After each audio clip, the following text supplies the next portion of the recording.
Selamat datang di Gundam 101 by Gunpla Town. Gundam 101 ini adalah seri YouTube untuk belajar dan mengenal lebih jauh tentang Gunpla dan model kit. Selamat belajar! Ketemu lagi sama Mimin di Gundam 101 by Gunpla Town. Pernah gak sih kalian pas beli Gunpla di toko, terus penjaga tokonya nawarin, gak sekalian nipper atau hobby knife-nya kan? Atau sekalian sama cutting mat-nya? Itu terjadi selain karena penjaga tokonya diharuskan buat menawarkan item lain, juga karena kalian pasti butuh alat itu ketika pertama kali ngerakit. Karena Mimin paham, tools yang proper sama dengan Gunpla yang keren. Udah milih dan beli Gunpla. Sampai rumah, pas dibuka ternyata partnya masih pada nempel di runner. Walhasil, ngerakitnya hanya pakai gunting dan cutter seadanya, dan berujung hasil rakitan yang gak rapi. Sambil nyesel, kenapa gak ambil nipper sama pen cutter yang ditawarin di toko tadi ya? Nah, dalam merakit Gunpla atau model kit yang lain, tools yang proper adalah wajib hukumnya, supaya hasil rakitannya bisa rapi dan bagus. Apalagi buat kalian yang pengen nge-custom Gunpla. Terus, apa aja alat yang harus dipunya? Kalau kalian pengen ngerakit terus dimodifikasi atau di-custom, bakal banyak banget. Tapi, untuk kali ini kita akan bahas yang paling basic. Basic di sini dapat diartikan ini adalah alat-alat yang benar-benar dibutuhkan untuk merakit sebuah model kit yang simple. Nah, ini adalah 6 basic tools versi Gunpla Town. Pertama ada hobby nipper atau yang awam disebut dengan tang potong. Tools ini wajib kalian punya. Hobby nipper ini berbeda dengan tang potong untuk pekerjaan teknik. Bentuknya jauh lebih kecil. Biasanya, hobby nipper atau yang biasa disebut nipper ini punya gagang yang ergonomis. Ujung mata potongnya dibuat lancip. Alat ini berfungsi untuk memotong part dari runner. Disebut hobby nipper karena alat ini memang dikhususkan untuk memotong part model kit yang berbahan plastik. Ujung nipper ini dibuat lancip agar bisa masuk di sela-sela runner yang sempit. Untuk mata pisaunya, biasanya sudah didesain untuk meminimalisir bekas potong atau noob mark. Di pasaran, kalian bakal menemui banyak macam nipper ini. Biar nggak bingung, Mimin bakal kasih 4 rekomendasi basic nipper versi Gunpla Town. Pertama, Bandai Entry Nipper. Nipper ini ditujukan bagi builder pemula yang ingin upgrade dari basic nipper. Walaupun belum one-sided blade, nipper ini sudah lebih dari cukup untuk merakit kit dengan cukup rapi. Nipper ini dibanderol dengan harga Rp108.000. Yang kedua ada Gathen PN125. Kalau dibandingkan dengan nipper yang Mimin sebutin di awal, mungkin harganya agak sedikit lebih mahal, Rp185.000. Tapi kalau kita lihat perbedaannya, bakal jauh banget. Ujung pisaunya jauh lebih kecil. Ini sangat efektif untuk part yang posisinya agak sulit. Kualitas mata pisaunya juga jauh lebih baik. Untuk seri PN125 ini, bisa dibilang cukup durable untuk pemakaian dengan jangka waktu yang cukup lama.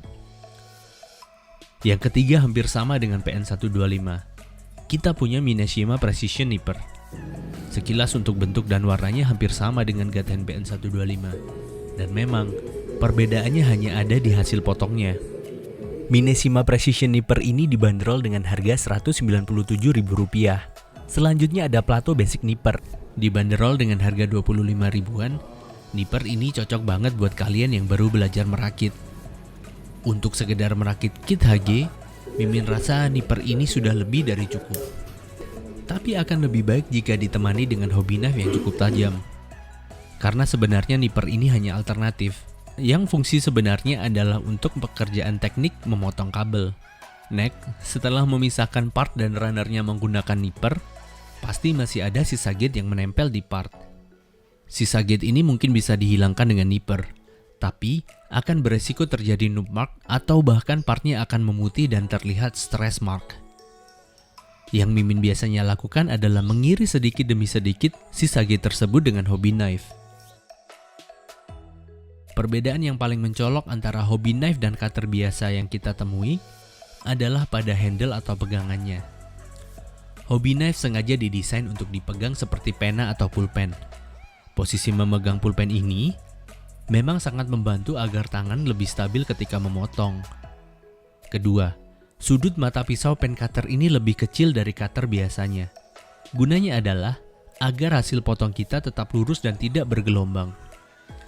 Dari sisi ketajaman, Hobby knife jauh dibuat lebih tajam. Mimin sih menyarankan untuk memilih hobby knife yang nyaman dipegang dan ujung mata pisaunya tidak terlalu besar. Untuk pilihan yang Mimin rekomendasiin sih ada Tamiya Modeler's Knife yang dibanderol dengan harga 365.000. Yang kedua ada Design Knife dari Mr. Hobby yang dibanderol dengan harga 94.000.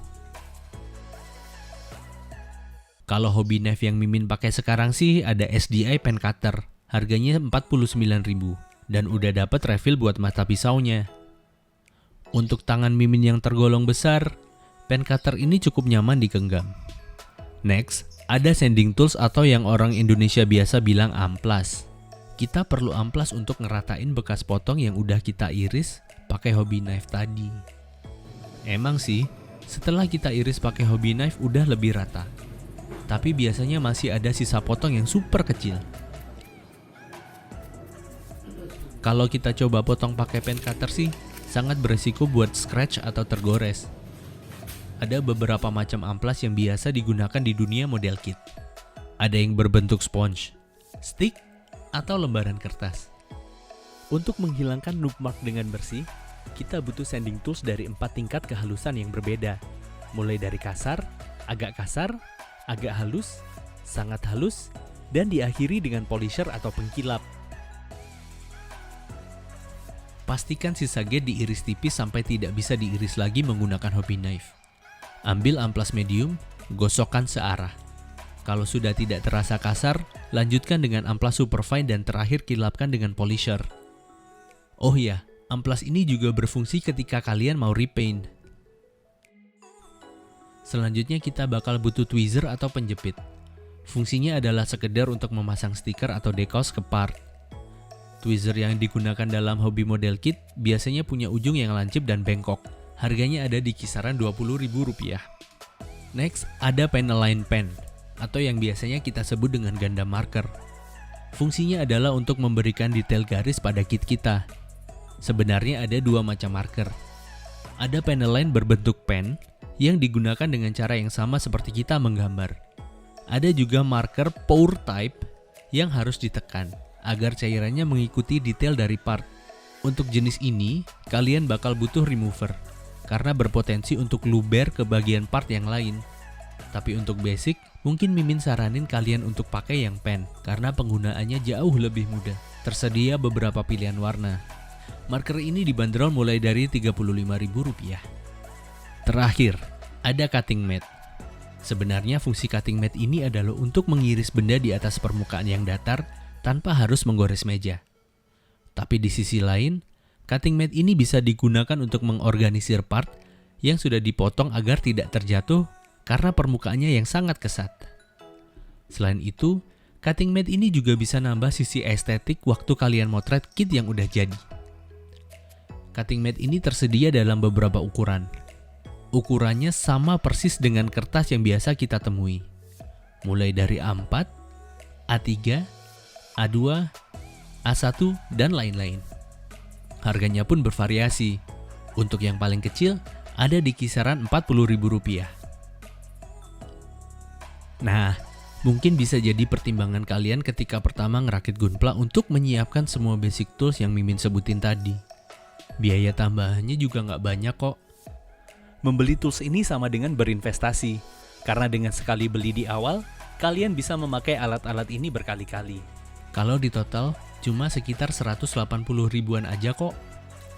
Oh ya, kalian bisa ngedapetin semua tools yang Mimin sebutin tadi di Gunpla Town. Linknya udah Mimin kasih di deskripsi. Sekian Gundam 101 kali ini, terima kasih sudah menonton. Jangan lupa like, komen, dan subscribe channel Gunpla Town. Karena Gunpla Town, tempat ngelut Gundam paling asyik.